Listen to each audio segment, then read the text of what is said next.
Hi! Hello! నమస్తే. Welcome back to our channel. అందరూ ఎలా ఉన్నారు? మేమైతే చాలా బాగున్నాం. మీరు కూడా బాగుండాలని మనస్ఫూర్తిగా అయితే కోరుకుంటున్నాను. ముందుగా అందరికీ వెరీ గుడ్ మార్నింగ్. ఇంకా మార్నింగే కొంచెం తొందర అయితే లేద్దామనేసి అనుకున్నాను. అమ్మకు కొంచెం హెల్ప్‌గా ఉంటుందని. కాకపోతే మా చిన్నోడు నైట్ అంతా నిద్రపోలేదు. కరెక్ట్ 2 గంటల నుంచి 4 గంటల వరకైతే నిద్రపోలేదండి. ఇంకా వాడితోనే కూర్చొని వాడు ఆడిపిస్తూ వాడిని ఎత్తుకొని ఇంకా వానితోనే సరిపోయింది కాబట్టి అసలు మార్నింగే లేద్దామనేసి అనుకున్నాను.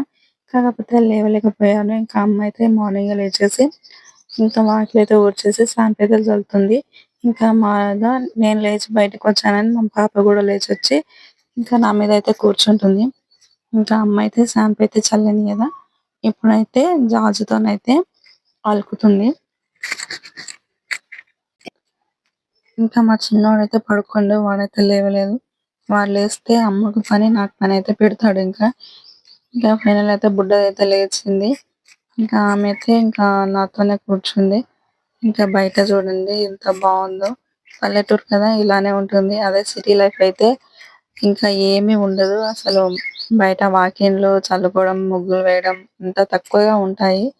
ఇంకా నేను మా పాప అయితే మా బుడ్డదైతే వాళ్ళ తమ్ముడినైతే ఉయ్యాల ఊపుతుంది. ఇంకా నేనైతే బెడ్ షీట్స్ అయితే మడత పెడుతున్నాను. డైలీ ఇవే ఉంటాయా మీ వ్లాగ్‌లో అయితే అనుకోకండి. ప్రస్తుతానికైతే ఇలా ఉంటుంది.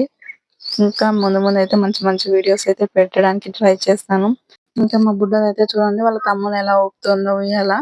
ఇంక నేనైతే బెడ్ షీట్స్ అయితే మడత పెడుతున్నాను.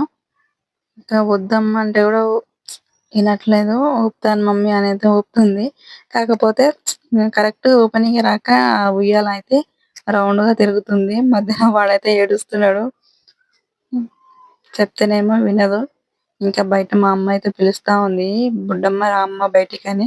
కానీ వెళ్ళదు. ఇంకా వాని తమ్ముడిని ఎత్తుకుంటా అంటుంది. ఉయ్యాల ఊగుతా ఉంటది. అందుకని ఇంకా బయటికి వెళ్ళాలంటే మనమే ఏదో ఒకటైతే చెప్పాలి ఆమెకి. షాప్‌కి వెళ్తుంది అమ్మమ్మ లేదంటే నిన్ను పిలుస్తుంది. ఇంకా అమ్మ అయితే ముగ్గైతే వేసింది. ఇప్పుడు బయటైతే అలికింది గదా! అక్కడైతే ముగ్గైతే వేస్తుంది. ఇంకా మా చిన్నోడైతే లేచిండు. వానైతే నేనైతే ఎత్తుకున్నాను. వాడు గూడా ఇప్పుడే లేచిండు. ఇంక కొద్దిసేపు ఎండకైతే పడుకోబెట్టాలి. చూడండి మా అమ్మ కష్టాన్నైతే ఎలా చేస్తుందో. కష్టపడి అయితే ముగ్గైతే వేస్తుంది. కాకపోతే మా బుడ్డదైతే మొత్తం కాళ్ళతోనైతే తుడుపుతుంది. ఇంకా నేనైతే బ్రష్ అయితే వేసేసుకొని మొహం అయితే కడిగేసుకోవాలి. ఇంకా పల్లెటూరే గదా! పలకరింపులు ఎక్కువగానే ఉంటాయి. చుట్టాలు ఎక్కువగానే ఉంటారు. ఇంకా ఎటు చూసినా మందే అంటే మన బంధువులే కనిపిస్తూ ఉంటారు. అటు వెళ్ళినా, ఇటు వెళ్ళినా. మాదైతే కొంచెం రోడ్డుకే ఉంటుంది. ఇంకా ఫైనల్ అయితే నేనైతే మొహం అయితే కడిగేసుకోవాలి. మా కనకాంబరాలు ఎంత బాగున్నాయో. ఇంకా మొహం అయితే కడిగేసుకొని అయితే పాలైతే తాగుతున్నాను. మీ ఊర్లో ఇలా ఎప్పుడైనా చేస్తే కామెంట్ చేయండి. మా అమ్మ అయితే మా కోసం దిష్టి అయితే తీసింది. తెలిస్తే కామెంట్ చేయండి. అలాగే చిన్నోని కోసం అయితే వాటర్ కూడా కాగబెడుతుంది. ఇంకా మా బుడ్డోడు చూడండి. ఇలా మనతో ఒకరు ఉండాలి కదా! మన ఇంట్లో అమ్మమ్మ అయినా, నాయనమ్మ అయినా. నాకైతే నానమ్మ లేదు. నానమ్మ, తాత అయితే లేరు. అమ్మమ్మనే ఉంది. ఇంకా అమ్మమ్మ చిన్నోనితోనైతే కూర్చుంది. కొంచెం మనకు గూడా కొంచెం హెల్ప్‌గా ఉంటారు. ఇంట్లో పెద్దవాళ్ళుంటే. ఇంకా మా బుడ్డదైతే ఇంకా పాలు అలాగే బిస్కెట్స్ అయితే తిన్నది. తిన్నాక ఇంగా మా అమ్మ అయితే గిన్నెలు తీసుకురమ్మంటే తీసుకుపోయి కడగడానికైతే అక్కడ పెట్టేసింది. ఇంకా పాలు తాగినాక అమ్మయితే నా కోసం అయితే ఇడ్లీ అయితే తెప్పించింది. నాకు ఇడ్లీ అంటే అస్సలు ఇష్టం ఉండదు. కాకపోతే ఇప్పుడు బేబీ కోసం మన కోసం అయితే తినాలి. అందులోన చట్నీ కూడా తినొద్దు పల్లి చట్నీ.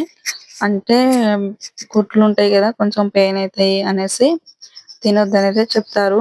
ఇంకా నెరపొడితోనే తినాలి. కాకపోతే నేనైతే కొంచెం లైట్‌గానే తిన్నాను. ఇంకా చిన్నోనికైతే స్నానం అయితే చేపిస్తుంది. ఇవాళైతే మా చిన్నోడు పుట్టి 1 మంత్ కావస్తుంది. అందుకనే చిన్నగా ఏమన్నా డెకరేషన్ చేద్దామనైతే అనుకున్నాను. కాకపోతే ఆలోచించాను ఎలా చేస్తే బాగుంటుందనేసి. అందుబాటులో ఏమీ లేవు. కాకపోతే ఇంకా ఎలా చేయాలని ఆలోచించగా నాకైతే కొంచెం ఒక ఐడియా అయితే వచ్చింది. ఇంటి ముందర నిమ్మకాయ చెట్లయితే ఉన్నాయి. ఇంకా మా కొన్ని ఆకులు అయితే తీసుకున్నాను. అలాగే ఇంట్లో కందిపప్పు ఎలానో ఉంటుంది కదా మన ఇంట్లో. ఇంకా కందిపప్పు అలాగే నిమ్మకాయ ఆకులతోనైతే కొంచెం డెకరేషన్ చేద్దామని అయితే అనుకున్నాను. చూడండి ఎలా ఉంటుందో, నచ్చితే లైక్ చేయండి. ఎలా వచ్చిందనేది కూడా కామెంట్ చేయండి. చాలా వరకు వీడియోస్ అయితే చూస్తున్నారు, కాకపోతే లైక్ చేయట్లేదు. ప్లీజ్ లైక్ చేయండి. మీ లైక్ చేయడం వల్ల మాకు కొంచెం హెల్ప్ గా ఉంటుంది.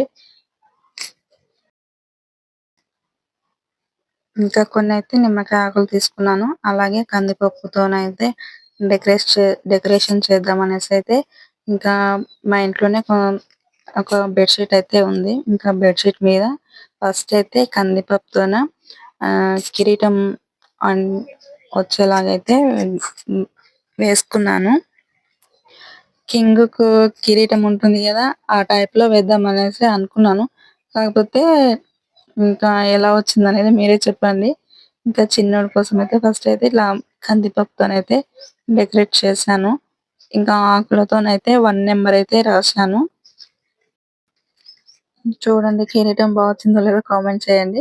ఏదో నాకు వచ్చినట్లయితే ట్రై చేస్తున్నాను. ఇంకా 1 నెంబర్ కూడా రాశాను. ఇంకా మా చిన్నోడినైతే ఇప్పుడు రెడీ చేయాలి. వానికైతే డ్రెస్ వేసేసి అలాగే బొట్టు పెట్టాలి. ఇంకా స్నానం చేపించినాక వానికి డ్రెస్ ఏమి వేయలేదు. అప్పుడు వేస్తే మళ్ళీ చిరాకు మీద వాడు ఏడుస్తాడేమనేసి ఒకటేసారి అంత డెకరేషన్ చేసినాక వానికి డ్రెస్ చేసేస్తే బాగుంటుంది అనేసి. చూడండి మా బుడ్డోడు అయితే లేచిండు. వానికైతే ఇప్పుడు కాడుక పెట్టి ఇంకా పౌడర్ వేసేసి వానికైతే డ్రెస్ అయితే వేయాలి.